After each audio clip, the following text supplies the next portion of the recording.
Hello दोस्तों, तो जैसा कि पिछले एपिसोड में हमने देखा कि ज़ावियन यहाँ पर खुद को फैंगली पिविलियन से बचाने के लिए बोन सिटी आ चुका था, जहाँ पर उसे एक आदमी की मदद से टियानमू माउंटेन के बारे में मालूम हो चुका था। और टियानमू माउंटेन पर एक ऐसा पुल है जिसका इस्तेमाल करते हुए ज़ावियन अपने लेवल को भी ब्रेक थ्रू कर पाएगा। ये जानकर तो ज़ावियन को बहुत ही खुशी होती है। दूसरी तरफ हम देखते हैं कि ज़ावियन जब एक कैफे में बैठकर चाय पी ही रहा था, तभी अचानक वहाँ पर एक अनजान वॉरियर आ गया जो कि खुद का नाम फेंग टियान बताता है। और हमें जानने को मिलता है कि फेंग टियान असल में फैंगली पिविलियन का लीडर है। ज़ावियन को भी ये बात काफी ज्यादा शॉकिंग लगी, क्योंकि मास्टर टियानहाउ ने उसे बता दिया था कि ये आदमी बहुत ही ज्यादा टेरिफाइंग है, तुम्हें यहाँ से निकलना होगा। जो सुनकर तो ज़ावियन ने अपने हैवी रूलर का इस्तेमाल करते हुए फौरन से मास्टर फेंग टियान पर हमला कर दिया था। अब आगे तो नेक्स्ट एपिसोड की शुरुआत यहाँ बिल्कुल उसी सीन से शुरू होती है, जहाँ ज़ावियन फेंग टियान पर हमला करते ही तेजी के साथ बाहर आकर वहाँ से उड़ता हुआ दूर चला गया। जबकि मास्टर फेंग टियान यहाँ उस अटैक को ब्लॉक करते हुए कहते हैं कि ये तो एक हेवनली फ्लेम है, लेकिन ये किस तरह की हेवनली फ्लेम है मैं ये पहचान नहीं पा रहा। शायद ये किसी तरह की मिक्स हेवनली फ्लेम होगी, लेकिन ज़ावियन तुम मुझसे बचकर नहीं जा सकते। ये कहने के बाद मास्टर फेंग टियान भी फौरन से ज़ावियन को पकड़ने के लिए उसके पीछे रवाना हो जाता है। दूसरी तरफ हम ज़ावियन को देखते हैं जो कि खुद से सवाल करते हुए पूछ रहा था कि आखिर उसने मुझे ढूंढा कैसे होगा। वो आदमी दिखने में काफी ज्यादा पावरफुल लग रहा था। उसे देखकर लगता है कि वो एक 8 स्टार डोजोंग लेवल का वॉरियर होगा, जिसके मैं 1 वर्सेस 1 में मुकाबला तो नहीं कर सकता। मेरी सिर्फ एंग्री बुद्धा लोटस के अलावा और कोई भी टेक्निक उस पर काम नहीं करेगी, इसलिए फिलहाल के लिए तो मेरी भागने में ही भलाई है। मैं पिछले कुछ वक्त से लगातार यहाँ जंगल में ट्रेवल कर रहा हूँ और ऐसा लगता है कि शायद वो बहुत पीछे रह गया। अब तो मुझे नहीं लगता कि जंगल में फैंगली पिविलियन का कोई भी इंसान मुझे ढूंढ सकता है। यहाँ ज़ावियन ये सब कह ही रहा था, तभी अचानक वो सामने की तरफ देखता है कि फेंग टियान तो उसके सामने आकर खड़ा हो गया है। ये देखकर तो ज़ावियन को अपनी आंखों पर यकीन नहीं आता। वो हैरान होते हुए कहता है कि आखिर इसकी ये स्पीड इतनी ज्यादा टेरिफाइंग कैसे। दूसरी तरफ फेंग टियान ज़ावियन को देखकर कहता है कि मैंने कहा था ना, लड़के तुम मुझसे भागकर कहीं पर भी नहीं जा सकते। जिस पर फेंग टियान जवाब देते हुए कहता है कि सबसे पहले तो वो 3000 lightning body change formation technique मुझे दे दो, क्योंकि बेशक अगर तुमने उसके चारों स्क्रॉल हासिल भी कर लिए हैं, तब भी तुम उस टेक्निक को मास्टर नहीं कर पाओगे, तो उसे रखना बिल्कुल फजूल है। ज़ावियन उसकी बातें सुनकर जवाब देते हुए कहता है कि अगर मैं तुम्हें 3000 लाइटनिंग बॉडी चेंज टेक्निक दे दूं, क्या तुम मुझे यहाँ से उसके बाद जाने दोगे। जिस पर फेंग टियान हंसते हुए यहाँ ज़ावियन को जवाब देकर कहता है कि अभी कुछ देर पहले तुमने अपनी ग्लेस फ्लेम का इस्तेमाल करते हुए मुझ पर हमला किया था। ये कहते हुए वो तेजी के साथ यहाँ ज़ावियन के करीब भी आ गया था। साथ ही साथ वो ज़ावियन से कहता है कि मैं समझ गया कि वो ग्लेस फ्लेम किसी तरह का फ्यूजन थी। मुझे आज से पहले ये बात नहीं मालूम थी कि 2 हेवनली फ्लेम को फ्यूज करके उनका कंबाइन इस्तेमाल भी किया जा सकता है। तुम्हारी ये टेक्निक मुझे काफी ज्यादा पसंद आई। तो अगर ज़ावियन तुम मुझे वो टेक्निक दे दो जिसका इस्तेमाल करते हुए तुमने इन 2 हेवनली फ्लेम्स को फ्यूज किया है, तो मैं तुम्हें शायद यहाँ से जिंदा जाने दूं। ज़ावियन तो ये सब सुनकर थोड़ा सा परेशान हो गया, क्योंकि वो हेवनली फ्लेम मंत्र टेक्निक कभी भी किसी को नहीं दे सकता, इसीलिए वो सोच रहा था कि अब वो क्या करे। तभी अचानक फेंग टियान ज़ावियन से कहता है कि इस बार ये सोचना भी मत। मैं जानता हूँ कि तुम्हारे पास एक सोल बॉडी है जिसे तुम बाहर निकाल कर अपनी मदद करवाते हो, लेकिन इस बार वो तुम्हारी किसी तरह से भी मदद नहीं कर पाएगी। ये सुनकर तो मास्टर टियानहाउ गुस्सा होते हुए फौरन स्टोरी रिंग के अंदर से बाहर निकल गए और वो साथ ही साथ फेंग टियान से कहते हैं कि अगर मैं अपनी प्राइम कंडीशन में होता, तब मैं देखता कि तुम आखिर मेरे सामने खड़े होकर इस तरह की बातें कैसे कर सकते हो। ये कहते साथ ही मास्टर टियानहाउ ने यहाँ पर थोड़ी सी पावर भी अपनी अनलीश कर दी थी, जिसे महसूस करके फेंग टियान अपने मन में कहता है कि ये आदमी तो बहुत ही ज्यादा ताकतवर है। मैं तो सिर्फ सोचकर ही सरप्राइज हो गया कि जब ये आदमी जिंदा होगा तब आखिर इसकी क्या कंडीशन होगी। ऐसा लगता है कि अगर ये थोड़ी और देर जिंदा रहता तो ये डोजोंग लेवल पर भी पहुंच जाता। ये बातें सोचने के बाद वो हंसते हुए कहता है कि बेशक तुम ताकतवर थे, लेकिन अब इस दुनिया में इन बातों को कंपेयर करने का कोई फर्क नहीं, क्योंकि तुम मर चुके हो और अब तुम एक मामूली सी सोल बॉडी हो। इस बात से कोई फर्क नहीं पड़ता जब तुम जिंदा थे तब तुम कितने ताकतवर थे। अभी के लिए तुम मेरा मुकाबला नहीं कर सकते। बेहतर यही होगा कि लड़के तुम अभी के अभी वो दोनों टेक्निक मेरे हवाले कर दो, ताकि मैं तुम दोनों को यहाँ से जिंदा जाने दूं। ये सुनकर तो मास्टर टियानहाउ ने वहीं पर हंसना शुरू कर दिया। वो फेंग टियान को जवाब देते हुए कहते हैं कि तुम बस मामूली से 8 स्टार डोजोंग लेवल के वॉरियर हो और तुम मेरे सामने ऐसे बकवास करते हो। ये देखकर मुझे काफी हैरानगी हुई। लगता है कि आज के दिन मुझे तुम्हें मजा चकाना ही होगा। साथ ही साथ वो ज़ावियन से कहते हैं कि ज़ावियन तुम यहाँ से जाओ, तब तक मैं इसे यहीं पर रोक कर रखता हूँ। फिक्र मत करो, मैं तुमसे मिलने के लिए आ जाऊंगा। ज़ावियन यहाँ मास्टर टियानहाउ की बातें सुनकर फौरन तेजी के साथ वहाँ से दूर रवाना हो गया। जहाँ इससे पहले कि फेंग टियान उसे फॉलो कर पाता, तभी अचानक मास्टर टियानहाउ उसके सामने आकर खड़े हो जाते हैं। फेंग टियान ज़ावियन को जाता हुआ देखकर कहता है कि लड़के आज चाहे तुम जितनी मर्जी सोल बॉडीज को अपनी मदद के लिए बुलवा लो, मुझे कोई भी नहीं रोक पाएगा और तुम मेरे पंजों से नहीं निकल सकते। ये कहते साथ ही यहाँ पर अचानक मास्टर फेंग टियान ने भी अपनी थंडर एनर्जी एक्टिवेट कर ली, जो कि दिखने में तो बहुत ही ज्यादा खतरनाक लग रही थी। इवन के मास्टर टियानहाउ भी अपने मन में कहते हैं कि आखिर ये कैसे हो सकता है, किसी के पास भी अर्थ एंड हेवन की इतनी ज्यादा टेरिफाइंग पावर कैसे हो सकती है। मैंने ये एक्सपेक्ट नहीं किया था। दूसरी तरफ हम देखते हैं कि मास्टर फेंग टियान फौरन अपने स्पेयर को बाहर निकाल चुके, जो देखकर मास्टर टियान हाउ जवाब देते हुए कहते हैं कि कई साल हो गए किसी से भी फाइट करे, देखना पड़ेगा कि आखिर मेरी टेक्निक्स को जंग तो नहीं लग गया। ये कहते हुए उन्होंने भी फौरन से अपनी स्वॉर्ड बाहर निकाल ली, जिसका इस्तेमाल करते हुए तेजी के साथ आगे बढ़ते हुए फेंग टियान पर हमला कर चुके। और यहाँ इन दो पावरफुल वॉरियर्स के एक दूसरे के साथ टकराते साथ ही space time cracks portal open होना शुरू हो गए। दूसरी तरफ सीन शिफ्ट होकर यहाँ ज़ावियन पर आ जाता है, जो कि मास्टर टियान हाउ के कहने पर काफी ज्यादा दूर आ चुका था और वो अब सोचने लगता है कि आखिर मुझे फेंग टियान ने कैसे ढूंढा होगा। मुझे लगता है कि फेंग टियान उन 4 स्क्रोल्स को महसूस कर सकता है, इसी वजह से वो मुझे ढूंढ पा रहा था। ये कहते साथ ही ज़ावियन ने फौरन यहाँ पर 3000 लाइटनिंग बॉडी चेंज टेक्निक के 4 स्क्रोल्स बाहर निकाल लिए, जिन स्क्रोल्स को चारों तरफ एक एक को थ्रो करते हुए ज़ावियन अपने मन में कहता है कि मुझे इस स्क्रोल से जान छुड़ानी ही होगी।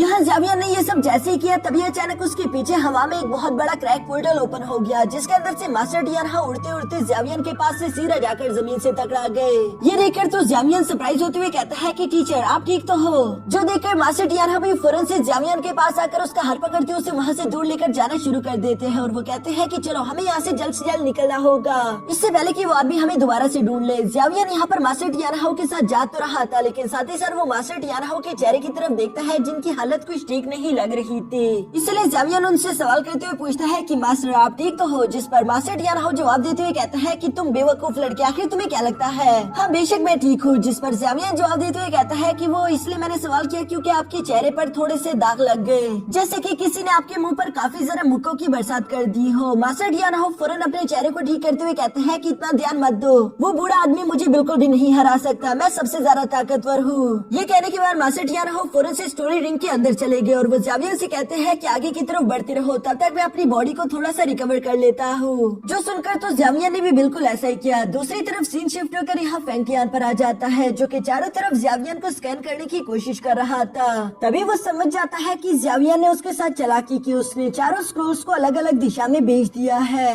यानी कि मास्टर फेंग टियान को उन स्क्रोल से पीछे जाना होगा। लेकिन साथ ही साथ वो कहता है कि ज़ावियन तुमने शायद मुझे कुछ ज्यादा ही अंडर एस्टिमेट कर लिया, तुम्हें ऐसा क्यों लगता है कि मैं इतनी कीमती ट्रेजर के पीछे जाकर तुम्हें छोड़ दूंगा, क्योंकि मेरे लिए तुम भी उतने ही खास हो। ये कहते साथ ही मास्टर फेंग टियान ने फौरन वहाँ पर अपने 3000 लाइटनिंग बॉडी चेंज टेक्निक का इस्तेमाल करना शुरू कर दिया, जिसकी मदद से वो अपना ही एक क्लोन वहाँ पर समन कर लेते हैं और ये clone almost master Feng Tian जितना ही पावरफुल था, जिसे मास्टर फेंग टियान हुक्म देते हुए बोलता है कि जाओ और उसे ढूंढ कर पकड़ लो, बेशक उसे जान से मत मारना, सिर्फ तब तक उससे फाइट करते रहना जब तक मैं वहाँ पर आ ना जाऊँ। जो सुनकर मास्टर फेंग टियान का क्लोन जवाब देते हुए कहता है कि उसकी बिल्कुल फिक्र मत करो। ये कहने के बाद वो ज़ावियन के पीछे रवाना हो जाता है। दूसरी तरफ सीन शिफ्ट होकर यहाँ ज़ावियन पर आ गया, जो कि अभी भी तेजी के साथ वहाँ से दूर जाने की कोशिश कर रहा था और वो अपने मन में कहता है कि मुझे पूरा यकीन है कि मास्टर फेंग टियान उस कीमती आर्टिफैक्ट ट्रेजर को छोड़कर मेरे पीछे नहीं आएगा। जो सुनकर मास्टर टियान हाउ भी जवाब देते हुए कहते हैं कि हाँ तुम बिल्कुल सही सोच रहे हो, क्योंकि उसकी एनर्जी दूसरी दिशा में मूव कर रही है। जो सुनकर अभी ये दोनों चैन की सांस लेने ही वाले थे, तभी अचानक ज़ावियन के पीछे एक स्पेस टाइम पोर्टल ओपन हो गया,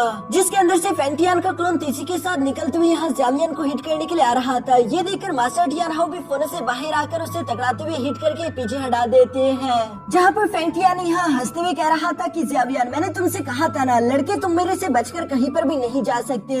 ज़ावियन भी जवाब देते हुए कहता है कि शायद मैं तुम्हें 3000 लाइटनिंग बॉडी चेंज टेक्निक से भी ज्यादा प्यारा हूँ। क्यों क्या हुआ, क्या अब तुम्हें वो टेक्निक नहीं चाहिए? जिस पर मास्टर फेंग टियान जवाब देते हुए कहते हैं कि फिक्र मत करो, वो टेक्निक खुद मेरे पास चल कर आएगी, जबकि तुम भी भागकर कहीं नहीं जाओगे।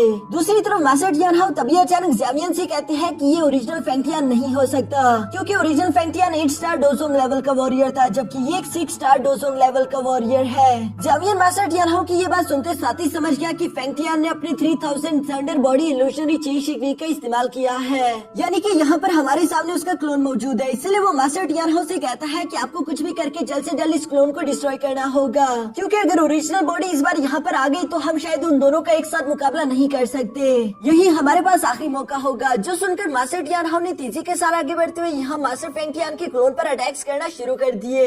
वैसे तो दोस्तों हम लोग जानते हैं कि क्लोन्स काफी सारा वीक होते हैं, उन्हें 2 या 3 पावरफुल अटैक्स के अंदर ही डिस्ट्रॉय कर दिया जा सकता था, लेकिन ये क्लोन एक 3000 बॉडी चेंजिंग टेक्निक की मदद से क्रिएट किया गया है। इसलिए ज़ावियन भी ये देखकर काफी ज्यादा सरप्राइज था, क्योंकि वो यहाँ मास्टर टियान हाउ का बराबरी से मुकाबला कर रहा है। ज़ावियन अपने सामने इस फाइट को होता हुआ देखकर अपने मन में कहता है कि मास्टर टियान हाउ बेशक इस क्लोन का तो मुकाबला कर सकते हैं, लेकिन अगर ओरिजिनल बॉडी भी यहाँ पर आ गई तो हमारे लिए मुश्किल हो जाएगी। इसलिए मास्टर टियान हाउ को जल्द से जल्द इसका खात्मा करना ही होगा। हम इस तरह से ज्यादा देर तक इस फाइट को लंबा नहीं खींच सकते। यहाँ जावियन ये सब सोचते हुए फाइट को ऑब्जर्व करने की कोशिश कर रहा था, जबकि दूसरी तरफ मास्टर फेंग टियान उस क्लोन का मुकाबला करते हुए अपनी सोर्ड से उस पर हमला करते हैं, जिसकी वजह से आसमान तो शैटर हो रही थी। दूसरी तरफ हम देखते हैं कि मास्टर टियान हाउ ने अपनी सारी एनर्जी एक पंच में रेडी करते हुए तेजी के साथ उस क्लोन को एक जोरदार हिट कर दिया। ये अटैक इतना ज्यादा पावरफुल था कि उस क्लोन की बॉडी में एक छोटा सा होल हो जाता है, लेकिन हम देखते हैं कि थोड़ी देर में ही उस क्लोन ने अपनी बॉडी में मौजूद वो होल दोबारा से रिपेयर कर दिया। जावियन ने देखकर समझ गया था कि इस क्लोन को सोल एनर्जी के कंडेंस फॉर्म से क्रिएट किया गया है, इसलिए वो मास्टर टियान हाउ से कहता है कि सीनियर मेरी बात सुने, मुझे आपके पावर्स की एक बार फिर से जरूरत पड़ेगी। अगर आप मुझे अपनी पावर से एक बार फिर से उधार दो तो मैं इस क्लोन को हरा सकता हूँ। जो सुनकर तो मास्टर टियान हाउ फौरन से यहाँ जावियन की बॉडी के अंदर इंटर हो गए और जावियन के अंदर अब मास्टर टियान हाउ की पावर्स आ चुकी थी, जिसे देखकर तो फेंग टियान का क्लोन परेशान नहीं होता, बल्कि वो आगे की तरफ बढ़ते हुए जावियन पर हमला करने के लिए आ रहा था।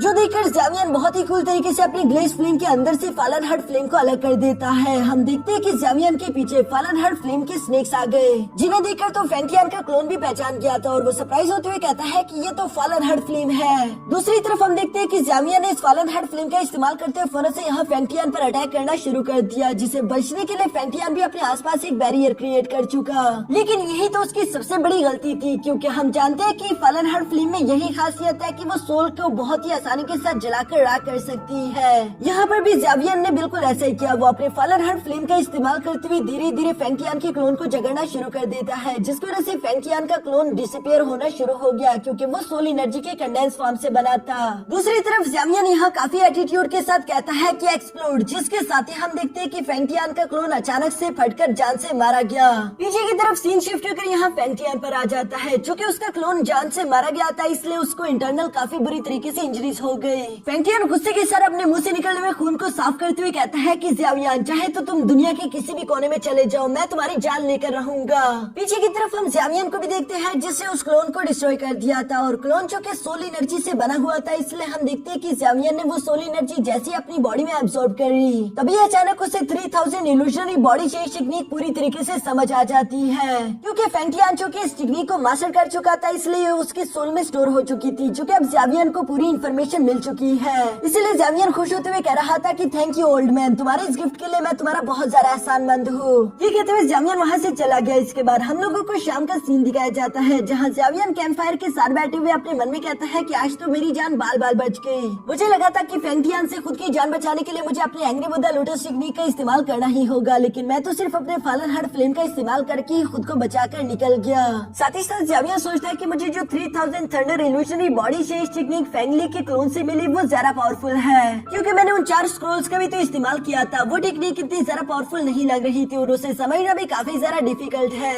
दूसरी तरफ फेंग टियान जिस 3000 illusionary thunder body change technique का इस्तेमाल कर रहा है वो ज्यादा पावरफुल है, जबकि साथ ही साथ उसके पास अपनी कॉन्शियसनेस भी थी। इस टेक्निक को एब्जॉर्ब करने की वजह से मुझे मालूम है कि फेंगली पेविलियन में सिर्फ कुछ ही लोग इस टेक्निक को सीख पाए हैं और इस टेक्निक के टोटल 3 पार्ट्स हैं, जिनमें से मुझे लगता है कि फेंग टियान अभी तक लेवल 2 पर होगा। इसी वजह से उसकी क्लोन को मैं अपने फॉलन हार्ट फ्लेम का इस्तेमाल करते हुए डिस्ट्रॉय कर पाया। अगर फेंग टियान ने किसी तरह से अपनी इस टेक्निक के 3rd लेवल को भी अचीव कर लिया, तब तो मैं अपने फॉलन हार्ट फ्लेम का भी इस्तेमाल करते हुए उसकी क्लोन को डिस्ट्रॉय नहीं कर पाऊंगा, क्योंकि वो बहुत ही ज्यादा कंडेंस्ड हो चुका होगा। पर साथ ही साथ जावियन को भी तो ये 3000 thunder illusionary body change technique सीखनी थी, इसलिए वो कहता है कि सबसे पहले मुझे इसके लिए अपनी 3000 थंडर टेक्निक को मास्टर करना होगा, जिसके पीक पर पहुंचने के बाद ही मैं अपने क्लोन को अच्छे से कंडेंस कर सकता हूँ। ये कहने के बाद हम देखते हैं कि जावियन अपनी 3000 थंडर टेक्निक को अचानक से एक्टिवेट करते हुए प्रैक्टिस करना शुरू कर दिया, जहाँ जावियन तेजी के साथ मूव करते हुए अपने कई सारे शैडो क्लोन्स क्रिएट कर लेता है। लेकिन जावियन जैसे ही उनमें अपनी कॉन्शियसनेस को डालने की कोशिश करता, तभी अचानक वो डिसअपियर हो जाते।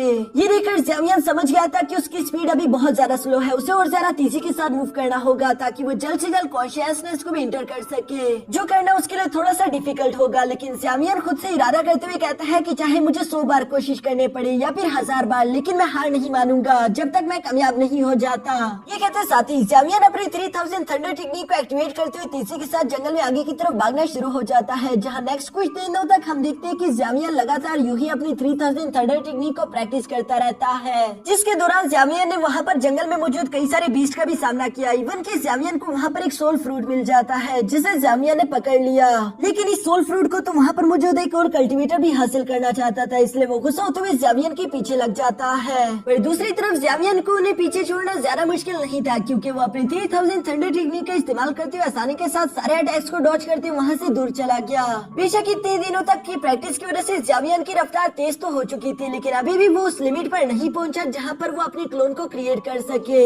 लेकिन ज़ावियन फिर भी हार नहीं मानता। वो अगले कुछ दिनों तक लगातार दोबारा से अपने 3000 थंडर टेक्निक की प्रैक्टिस करता रहा, जिस दौरान उसने और भी कुछ बीस्ट मार दिए थे। ये सब करते हुए एक रिवर के किनारे पर ही मौजूद था, जहाँ ज़ावियन खुद से कहता है कि जल्दी टियानमू माउंटेन ओपन होने वाला है और अभी तक मैं अपने क्लोन को क्रिएट नहीं कर पा रहा, इसलिए मुझे लगता है कि पहले मुझे टियानमू माउंटेन चले जाना चाहिए, बाद में मैं इस अर्थ लेवल की टेक्निक को मास्टर करूंगा। ये कहते हुए ज़ावियन अभी वहाँ से आगे की तरफ बढ़ने ही वाला था, तभी अचानक हम देखते हैं कि वही वुल्फ किंग दोबारा से यहाँ पर अपने फ्लाइंग बीस्ट को लेकर ज़ावियन के सामने आ गया। जो वुल्फ किंग यहाँ ज़ावियन से कहता है कि लड़के, तुमने मेरे इस जंगल में आकर मेरे कई सारे बीस्ट को जान से मार दिया, साथ ही साथ तुम मेरे सोल फ्रूट को भी लेकर भाग चुके। ये सब करने के बाद अगर तुम्हें लगता है कि मैं तुम्हें जिंदा जाने दूंगा तो ऐसा नहीं होने वाला। और ये कहते साथ ही वो अपने बोन सोर्स का इस्तेमाल करते हुए तेजी के साथ जंप करते हुए ज़ावियन पर हमला करने के लिए नीचे आ गया।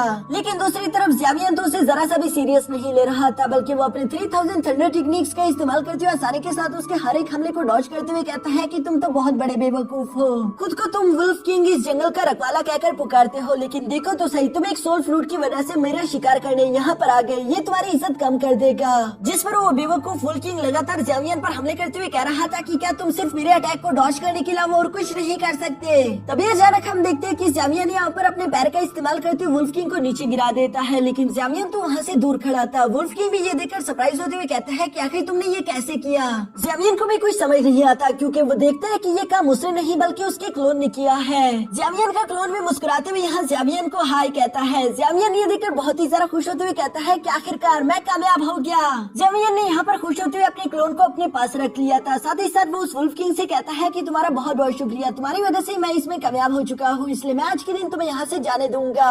जो कहने के बाद ज़ावियन यहाँ पर अपने विंग्स को एक्टिवेट करके वहाँ से दूर जाने ही वाला था, लेकिन तभी अचानक वुल्फ किंग कहता है कि आखिर तुम्हारे पास ये स्काई डीमन फिनिक्स क्लैन के विंग्स क्या कर रहे हैं। ज़ावियन उसकी ये बात सुनकर वापस से खड़ा हो गया और वो वुल्फ किंग से कहता है कि क्या तुम इन विंग्स के बारे में जानते हो, मुझे भी इसके बारे में इन्फॉर्मेशन चाहिए, तुम इसके बारे में जो कुछ भी जानते हो फौरन उगलना शुरू करो। जो सुनकर तो वुल्फ किंग काफी ज्यादा एटीट्यूड के साथ कहता है कि बेवकूफ बच्चे, आखिर तुम खुद को समझते क्या हो, तुम मुझे ऐसे ऑर्डर कैसे दे सकते हो। अभी के लिए यहाँ पर मैं नहीं बल्कि तुम मुश्किल में हो, अगर तुम जिंदा बचना चाहते हो तो वो सोल फ्रूट मेरे हवाले कर दो, तभी मैं तुम्हें जिंदा छोड़ूंगा। ज़ावियन तो सिर्फ खड़े होकर उसकी सारी बातें मुस्कुराकर सुन रहा था। इसके बाद नेक्स्ट सीन में हम देखते हैं कि ज़ावियन ने उसकी काफी बुरी पिटाई लगा दी थी। इसलिए वुल्फ किंग शराफत के साथ यहाँ ज़ावियन को बताता है कि स्काई डीमन फिनिक्स क्लैन बहुत ही ज्यादा पावरफुल है, जिनके जो मॉन्स्टर बीस्ट मेंबर्स है वो फूड चेन की टॉप पर है। ज्यादातर तो ये लेवल 7 की बीस्ट होते हैं, लेकिन समटाइम में बहुत सारा टेरिफाइंग लेवल 8 की बीस्ट भी समन हो जाते हैं। स्काई डीमन फिनिक्स क्लैन वैसे तो काफी ज्यादा खतरनाक है, जो कि बाहर की दुनिया से अपने कॉन्टेक्ट नहीं करता, लेकिन हाँ ये बात भी सच है कि स्काई डीमन फिनिक्स क्लैन वाले लोग कभी भी अपने बॉडी पार्ट्स किसी और के हवाले नहीं होने देते। तुम्हारे पास चूंकि उनकी विंग्स आ चुके हैं इसलिए तुम्हारी जान खतरे में है, क्योंकि अगर उन लोगों में से किसी को भी मालूम हो गया कि तुम्हारे पास ये स्काई डीमन फिनिक्स के विंग्स है तो वो तुम्हारा शिकार करने के लिए जरूर आएंगे, चाहे फिर तुम दुनिया के किसी भी कोने में छुप जाओ। और मेरा यकीन मानो स्काई डीमन फिनिक्स क्लैन के मेंबर्स बहुत ही ज्यादा टेरिफाइंग है। ज़ावियन यहाँ पर उसकी सारी बातें सुनकर सोचते हुए कहता है कि अच्छा, यानी कि लास्ट टाइम मैंने जिस बीच से फाइट करी थी वो यकीनन स्काई डीमन फिनिक्स क्लैन का ही होगा। पर साथ ही साथ ज़ावियन ये भी याद करता है कि जब वो स्काई डीमन फिनिक्स ब्लड पर काबू नहीं कर पा रहा था तो ज़िया ने अपने ब्लड का इस्तेमाल किया, जिसके बाद ज़ावियन ने आसानी के साथ स्काई डीमन फिनिक्स ब्लड पर काबू करते हुए इन विंग्स को अपना बना लिया था। यानी कि Zia sky demon phoenix clan से भी ज्यादा ताकतवर है। और आखिर ज़िया किस क्लैन से बिलोंग करती होगी, इसलिए हम देखते हैं कि ज़ावियन ने यहाँ वुल्फ किंग से सवाल करते हुए पूछा कि मुझे ये बताओ कि स्काई डीमन फिनिक्स क्लैन के राइवल्स कौन है। जिस पर वुल्फ किंग थोड़ी देर सोचने के बाद बताता है कि मैं ऐसे दो एंशिएंट क्लैंस के बारे में जानता हूँ जो कि स्काई डीमन फिनिक्स क्लैन जितने ही पावरफुल है, और इसीलिए ये लोग एक दूसरे से कम्पीट करते हैं, जिनमें से पहला तो है जियो पाइथन क्लैन और दूसरे क्लैन का नाम है एंशिएंट ड्रैगन टाइजू क्लैन। इन दोनों क्लैंस के बारे में ऐसा कहा जाता है कि ये तो स्काई डीमन फिनिक्स क्लैन से भी ज्यादा ताकतवर है। स्पेशली यहाँ पर मैं एंशिएंट ड्रैगन टाइजू क्लैन की बात करूंगा, जो कि बहुत ही ज्यादा मिस्टीरियस है। इस क्लैन के पास स्पेस की पावर है, साथ ही साथ इनका स्पेशली खाना ही स्काई डीमन फिनिक्स क्लैन वाले हैं। यानी कि ये एंशिएंट ड्रैगन क्लैन वाले लोग आसानी के साथ स्काई डीमन फिनिक्स क्लैन के वॉरियर्स को जान से मारकर खा जाते हैं। ये बहुत ही ज्यादा टेरिफाइंग होगा। ज़ावियन अपने मन में कहता है कि कहीं ज़िया एंशिएंट ड्रैगन क्लैन को ही बिलोंग तो नहीं करती, क्योंकि उसके पास भी थोड़ी बहुत स्पेस की एबिलिटीज है। दूसरी तरफ वुल्फ किंग ने तो ये सारी इन्फॉर्मेशन ज़ावियन को डर के बारे बताई थी, क्योंकि ज़ावियन का डिमोनिक सोल पपेट काफी ज्यादा पावरफुल है और उसने यहाँ वुल्फ किंग को बहुत ही बुरी तरीके से पेट दिया था। इसलिए वो वुल्फ डीमन किंग उससे से तो काफी जरा घबरा रहा था, पर जैमियन यहाँ पर अपने सोल पपेट को वापस रख लेता है। साथ ही साथ जैमियन ने वो सोल फ्रूट भी निकाल कर यहाँ वुल्फ किंग के हवाले कर दिया था और वो वुल्फ किंग से कहता है कि तुमने मुझे काफी अच्छी इन्फॉर्मेशन दी, इसलिए मैं तुम्हें जिंदा छोड़ रहा हूँ। तुम यहाँ से जा सकते हो, लेकिन याद रखना हमारे बीच जो भी बात हुई वो सब सीक्रेट होना चाहिए। अगर इसके बारे में किसी और को मालूम हुआ तो तुम जानते हो ना कि मैं तुम्हारे साथ क्या करूंगा। जिस पर वो वुल्फ किंग कहता है कि फिक्र मत करो, मैंने अपनी जबान बंद कर दी, ये बात किसी को भी मालूम नहीं होगी। और साथ ही साथ वो जैमियन से कहता है कि अगर हो सके तो अपने ये bone wing sky demon phoenix clan के सामने मत शो करना, वरना अगर उन लोगों को मालूम हो गया तो वो तुम्हें जिंदा नहीं छोड़ेंगे। ये सब कहने के बाद वुल्फ किंग अपनी जान बचाते हुए वहाँ से निकल गया, जबकि जैमियन अपने मन में कहता है कि इसका मतलब अब बोन विंग्स में सब लोगों के सामने ज्यादा इस्तेमाल नहीं कर सकता, मुझे इन बोन विंग्स के साथ और भी जरा संभल कर रहना होगा। और जैमियन के ये कहते साथ ही हमारा ये एपिसोड यहीं पर खत्म हो जाता है।